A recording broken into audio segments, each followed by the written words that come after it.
So this is the very first tarot deck that I ever got, and my mother bought it for me when I was about 13, 14. And according to the box, it is ideal for tarot card readings in covens and private meetings by witches, warlocks and followers of the occult. Now, I don't know that I necessarily agree with that, and I'm going to show you why it is that I struggle to read tarot with this deck. The couple of other decks that I got after that, and it was only when I moved on to the Rider-Waite deck that I really started being able to learn tarot and read it intuitively. So if we look at the Strength card as an example from the Tarot of the Witches, so we have a strong man ripping up a phone book, and his legs are stuck in the ground. So what can we glean from this?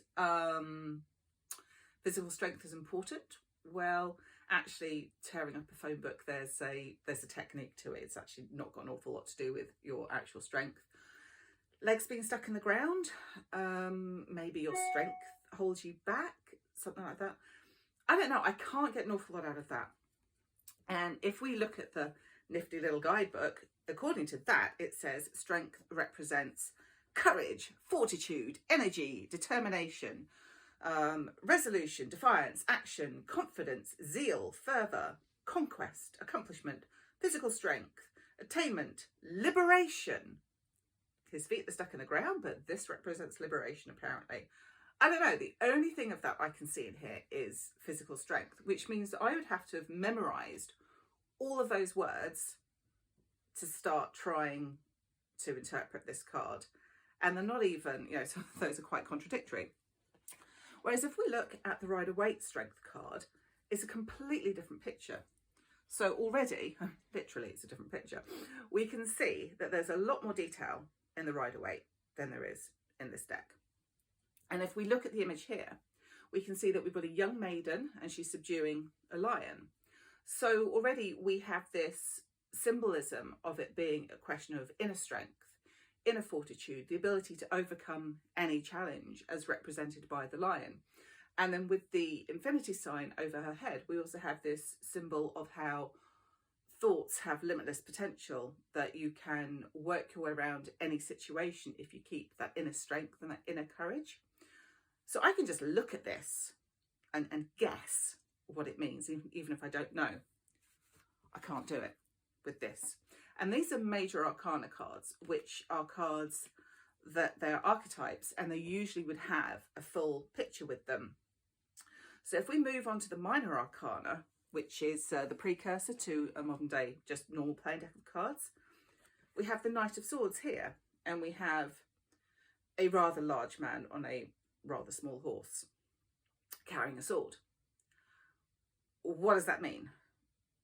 Not an awful lot, unless you know that swords represent intellect, thought, and that knights are sort of young people, usually between 20 to 40. So an idea that's, starting to take shape but isn't fully realised yet. But I have to know that in advance. Whereas if we look at the Knight of Swords, again, we can see that the level of detail is worlds apart. And with the knight here, we can look at the fact that it's fast moving. Well, thoughts are instant, that you can't get faster than a thought.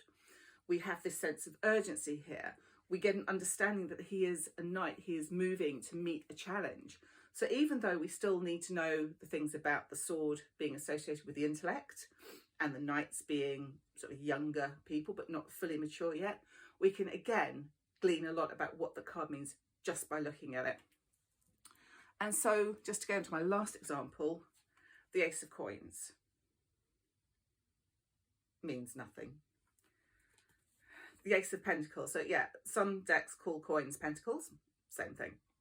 Here again, we have the hand coming out of the cloud, this opportunity. There's already this sense of a new beginning, which is the association of all the aces as this new opportunity. But we actually see it depicted here. We see it as being positive. They're carrying the pentacle, that all this wealth is coming towards you. Whereas this, it's a star in the middle of the card. Now, I'm not saying don't use the Tarot of the Witches. I'm not saying don't use any deck that you really, really love and that really, really resonates with you.